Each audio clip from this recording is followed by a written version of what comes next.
বাড়িতে তুলসী গাছ থাকলে ভুল করেও এই কাজগুলো করবেন না। হিন্দু শাস্ত্রে তুলসী গাছকে অনেক উঁচু স্থান দেওয়া হয়েছে। তুলসী গাছে বহু দেবদেবী বাস করেন। প্রতিদিন তুলসী গাছের যত্ন নিলে দেবী তুলসীর পাশাপাশি লক্ষ্মীনারায়ণেরও কৃপা লাভ করা যায়। বাড়িতে তুলসী গাছ থাকলে সমস্ত বাস্তুদোষ নষ্ট হয়ে যায়।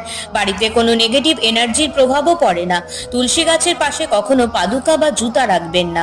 এতে দেবী তুলসী, মা লক্ষ্মী ও নারায়ণকে অপমান করা হয়। আর যে স্থানে তুলসী গাছ রয়েছে তার আশেপাশে কখনোই নোংরা আবর্জনা ফেলবেন না, না হলে দেবীর কোপে অর্থ সংকটে ভুগতে পারেন। তুলসী গাছের পাশে কখনো কাঁটা জাতীয় গাছে রাখবেন না, না হলে সংসারে কলহ লেগেই থাকবে। কোনোভাবে যদি মহিলাদের চুল তুলসী গাছে আটকে যায় তবে তা দেখে সঙ্গে সঙ্গে তা পরিষ্কার করুন, কারণ চুল বাড়িতে নেগেটিভ এনার্জি প্রকোপ বাড়ায়।